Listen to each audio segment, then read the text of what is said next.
करिए। गुरु महिमा सीखे और सुने, हृदय करे विचार, जयराम कहे करता मिले सोनर उतरे पार।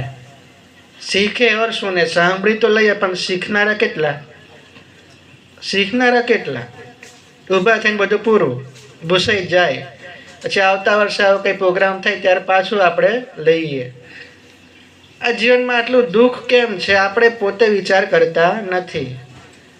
આપણે બીજાનું જોઈએ નહીં, મારા ભીતરમાં શું છે, મારા ભીતરમાં શું છે, મારી દ્રષ્ટિ કેવી છે, મારા વિચાર કેવા છે, મને પરમાત્માએ આ જીવન આપ્યું છે, શરીર આપ્યું છે, મારું શરીર કેવું છે, મારા કાર્ય કેવા છે. માટે આ વિચાર આપણે પોતાના પ્રત્યે કરવાનો છે કે મારી ભક્તિ કરું છું તો ભક્તિ કેવી છે, અને મારી ભક્તિ છે તો ભક્તિમાં શું ખરાબી છે મારામાં. આ વિચાર આપણે પોતે પોતાને કરવાનો છે. આ પ્રશ્ન આપણે પોતે પોતાને કરવાનો છે. એવું ખૂબ સુંદર સદગુરુ પરમાત્માએ આપણને મનુષ્ય અવતાર આપ્યો છે, જેની વાત આપણે હમણાં સત્સંગમાં સાંભળી કે મનુષ્ય અવતાર કેટલો દુર્લભ છે. સદગુરુ પરમાત્મા કબીર સાહેબ અગમના દેશમાંથી આવ્યા છે.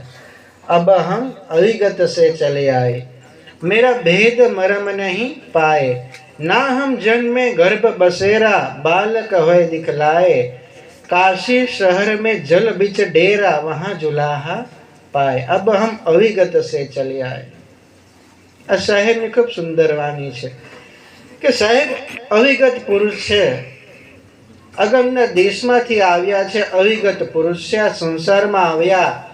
કાશી લહર તાળામાં કમળ પુષ્પ પર એમનું અવતરણ થયું. સાહેબનો ક્યારે જન્મ નથી થયો.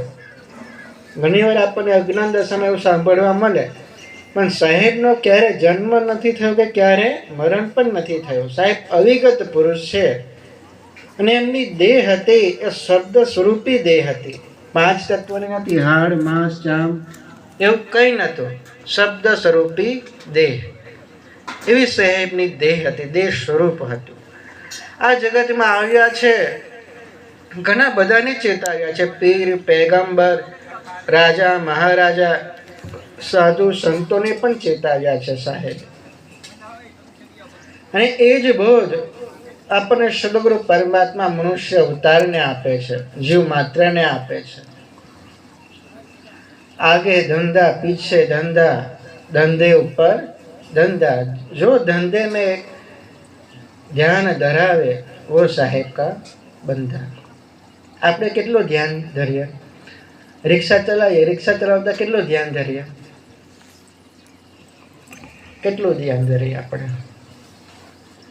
આપણા બહેનો ભક્તો રસોઈ બનાવે, રસોઈ બનાવતા કેટલું ધ્યાન ધરીએ?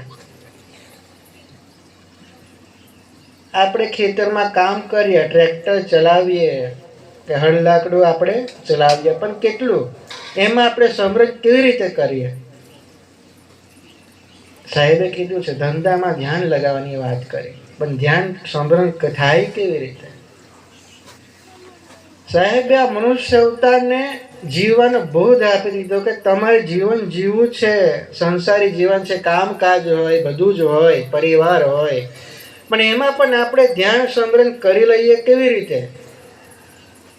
તો સાહેબ સદગુરુ પરમાત્મા છે ને આ ધરતી પર કાશીમાં બિરાજમાન તો થયા, પણ ત્યાં એ ચરખો ચલાવતા. ચરખો છે નો બધાને ખ્યાલ હશે, બોલો.